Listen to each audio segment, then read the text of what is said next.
মিন্টু কই? আমার বাসাটা কেমন নোংরা করে ফেলছে কয়েক ঘন্টার মধ্যে।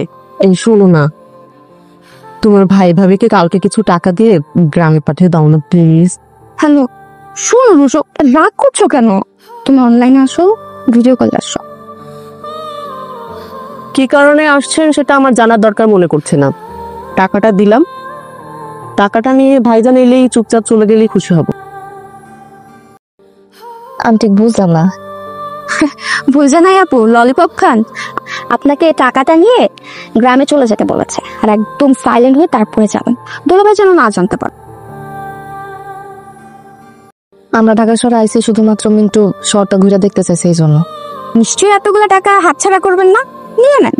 এইভাবে বললেন না তো, আপনাদের মতো বড় লোক না, কিন্তু লোভিও না।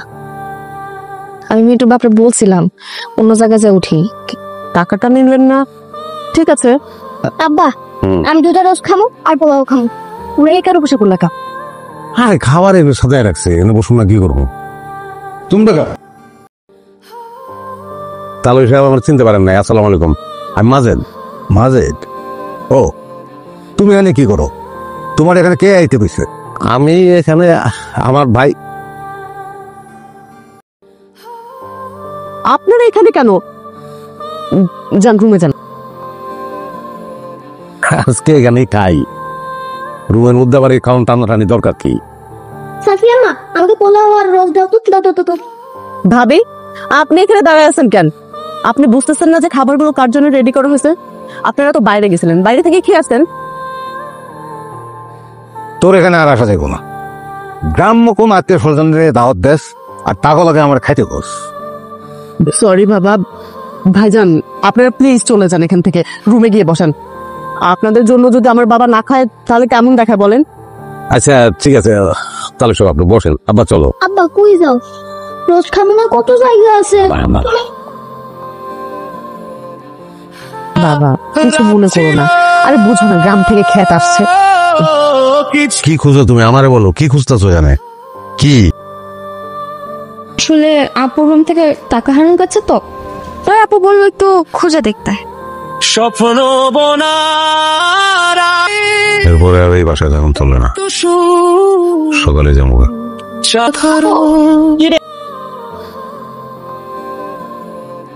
তুমি টাকা খুঁজতে কোথায় গিয়েছিলে? নিম, আসলে ভুলটা আমারই ছিল, টাকাটা আমি ডয়ারে রেখেছি, ভুলে গিয়েছিলাম। চাক পেলে তো ভালো কথা, আমি আর ওনাদের রুম সার্চ করে আসলাম। তোমার সাহস তো কম না, তুমি আমার পারমিশন ছাড়া আমার ভাই ভাবি রুমে গিয়েছো সার্চ করতে? ওমা, এখানে সাহসের কি হলো? আমাদের টাকা হারিয়ে গেছে, ও খুঁজবে না? টাকা খুঁজতে যাওয়ার তাদেরকে তোর মনে করা কি একই জিনিস না? দুলা ভাই, আমার সাথে এভাবে ধমক দিয়ে কথা বলার আগে একবার চিন্তা করে দেখবেন আপনার এই অবস্থানে আপনাকে কে নিয়ে এসেছে। আমার বাবার সাপোর্ট ছাড়া তো আপনি কিছুই করতে পারতেন না, আর কি করতে পারতেন সেটা আমরা ভালো করে। তোমার বোনকে বলে দিও আমার ভাই ভাবির সাথে যেন সাবধানে কথা বলে। ফার্দার এরকম কিছু হলে আমি কিন্তু সহ্য করবো না। কি করবে তুমি? মারবে আমার বোনকে? শুধু তোমার বোন কেন, যদি প্রয়োজন পড়ে আমি তোমাকেও।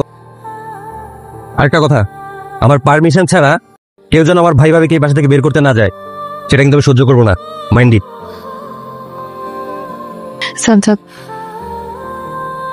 ভাই তুমি আঙ্গুর আর আটকাও না, আঙ্গুর বাসা থাকার উচিত হইতেছে না, আঙ্গুরে যাইতে দাও।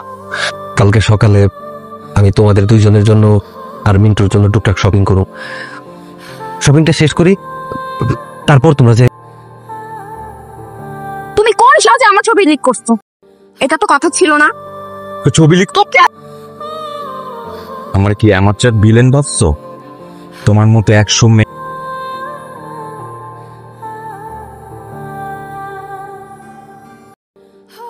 ওই পোলাটা ওলাকে এরকম বললো কেন? হবে, তোমরা কি আমাকে কিনে নিয়েছো? হ্যাঁ, আমার কথা মতোই সবকিছু হবে। এই বাড়ি গাড়ি তোমার চাকরি সবকিছু আমার বাবার দেওয়ায়, তাই এখানে আমি যা বলবো তাই হবে। আমি যাকে যাকে থাকতে অ্যালাউ করবো শুধুমাত্র তারাই থাকতে পারবে। সেজন্য ভাই ভাবিকে কেন চলে যেতে হবে? চলে যেতে হবে কারণ তোমার ভাই ভাবি আমার কোনো কথাই শোনে না। একটু পর আমার গেস্ট আসবে, তারপর তোমার ক্ষেতের মতো ভাই ভাবি যদি সামনে এসে দাঁড়ায়, আমার কোনো মান সম্মান থাকবে? আর ওই বাচ্চাটা একটু পর পর শুধু এদিক সেদিক দৌড়াদৌড়ি করে। আচ্ছা, ভাইয়া ভাবি তাদের রুমে থাকলেই তো হলো। তখন তোমার ভাই ভাবির যে লোক জিপটা ঝুলায় বসে থাকবে খাওয়ার জন্য। ওকে, তাহলে ম্যারেজ ডে ক্যান্সেল, এটাই ফাইনাল।